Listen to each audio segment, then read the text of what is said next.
देखिए, जब भी निकाह कीजिएगा तो औरत में 3 चीज को देख करके निकाह कीजिएगा।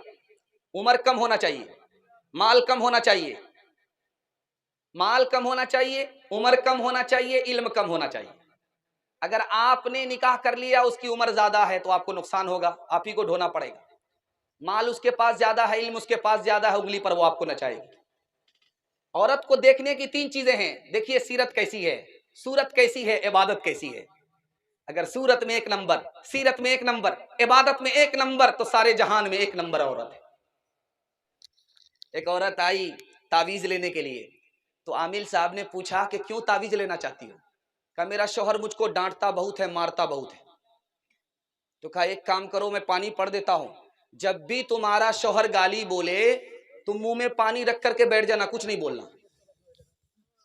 तो जब भी झगड़ा हो मियाँ बीवी में, तो औरत जल्दी से जाए, झट से पानी निकाले, तो 4 घोंट लेकर के बैठ जाए, झगड़ा खत्म। चूंकि आमिल साहब को समझ में आ गया कि उसका हाथ चलता होगा, इसकी जबान चलती होगी। जिस दिन उसका हाथ चलना बंद हो गया, इसकी जबान चलना बंद हो गई, वही दिन वो घर जो टूटा फूटा है वो जन्नत बन जाएगा।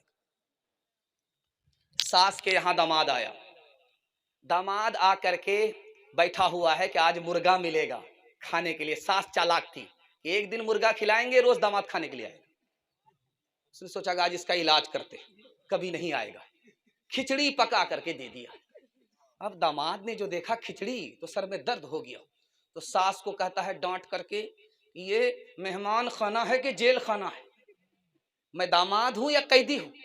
खिचड़ी दे दिया।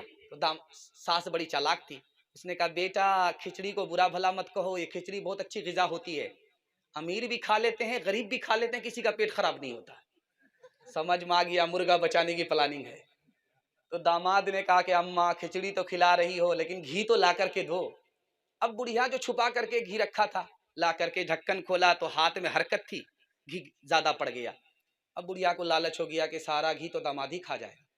मंतिक से बुढ़िया ने कहा कि बेटा अकेले खाओगे बरकत नहीं होगी, साथ में शामिल कर लो, बरकत ही बरकत होगी। समझ में आ गया, ये पूरा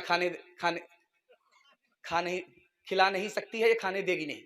तो कहा, तो आप तो मेरी माँ हो, खा लो साथ में। बुढ़िया ने प्लेट को देखा तो दामाद की तरफ घी ज्यादा है, अपनी तरफ कम है। दिमाग लगाया, इस घी को टानना है अपनी तरफ। अब बेटा मैं तुमसे नाराज हूं, तुमने मेरी बेटी को फला महीना में फला हफ्ते में ये दुख दिया है, ये दुख दिया है, ये दुख दिया है, सारा घी इधर टान लिया। दामाद भी उसी सास का था, समझ में आ गया कि ये बुढ़िया बहुत चालाक है। तो दामाद ने कहा कि अम्मा कौवे से ज्यादा कौवे का बच्चा चालाक होता है। अगर मैंने वो दुख दिया है, वो दुख दिया है, वो दुख दिया है, तो ये सुख भी दिया है, ये सुख भी दिया है, ये सुख भी दिया, सारा घी इधर टान लिया। दुख सुख को मिलाना पड़ता है तब जिंदगी कटती है।